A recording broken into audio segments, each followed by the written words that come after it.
28 October আমাদের শেখায় আমাদের দেশের শত্রু এবং মিত্র আমাদেরকে চিনতে হবে।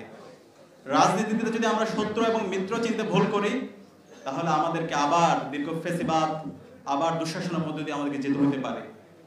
যে 28 অক্টোবরের মাধ্যমে খুনি হাসিনা বাংলাদেশ 16 বছর ফেসিবাদ কায়েম করেছিল, গুম খুন আয়নাগর তৈরি করেছিল, জাতীয় নেতৃবৃন্দকে বিচারিক হত্যাকাণ্ডের মাধ্যমে নেতৃত্ব শূন্য করার চেষ্টা করেছিল এবং বাংলাদেশের আপসহীন নেত্রী বেগম খালেদা জিয়াকে দীর্ঘদিন ধরে জেলে বন্দী রেখেছিল।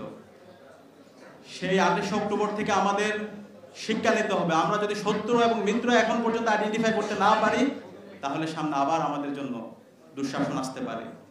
এখন এই শত্রু এবং মিত্র কারা? 28 অক্টোবর যদি আমরা দেখি, সেই 28 অক্টোবরে খুনি হাসিনা এবং তার দোসর 14 জনের জোট সেদিন দিনে দুপুরে আমাদের ভাইদেরকে মেরে রক্তাক্ত করে নৃত্য করেছিল লাশের উপরে। সে নৃত্য করেছিল কারা? বাপ্পাদিত্য বসু, ছাত্রমন্ত্রীর।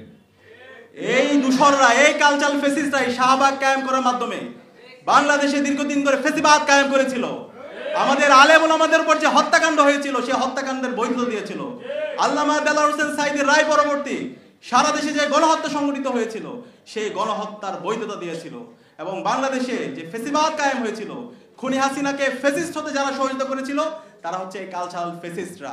এবং এই কালচারাল ফেসিস্টরাই আমাদের পার্বত্য চট্টগ্রামে যে আজকে বাংলাদেশের অখণ্ডতা, বাংলাদেশের স্বাধীনতা, সার্বভৌমত্ব আজকে যে উজ্জ্বল অবস্থায় আছে, এই পার্বত্য চট্টগ্রাম মেজর জিয়ার, শহীদ জিয়ার এবং বেগম খালেদা জিয়ার সিগনিফিকেন্ট অবদান আছে।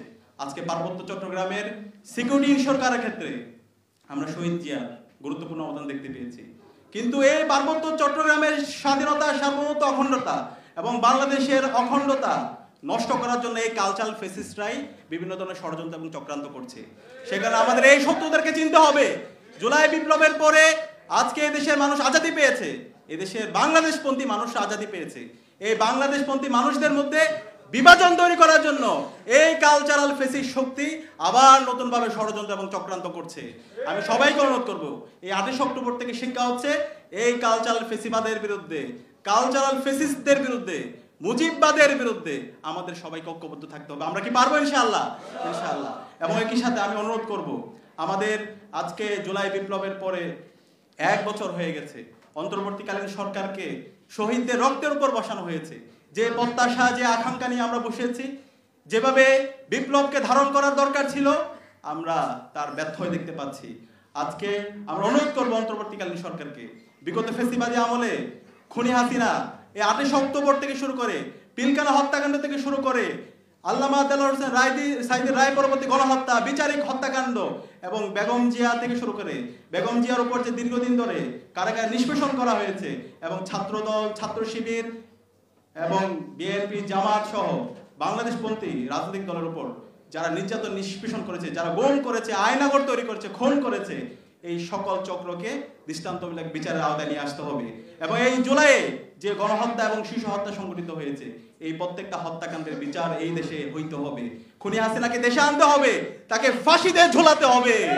এবং অন্তর্বর্তীকালীন সরকারকে বলতে চাই এবং আন্তর্জাতিক অপরাধ ট্রাইব্যুনালকে বলতে চাই, আপনারা সাহস নিয়ে বিচার করেন। ছাত্র জনতা আপনাদের সাথে আছে। খুনি হাসিনা এবং তার দোসরদের এদেশে রাজনীতি করার কোনো অধিকার নাই। খুনি হাসিনার নিষিদ্ধ ঘোষিত আওয়ামী লীগ, নিষিদ্ধ ঘোষিত ছাত্রলীগ, নিষিদ্ধ ঘোষিত যুবলীগ এবং তার দোসরদের বাংলাদেশে রাজনীতি করার কোনো অধিকার নাই।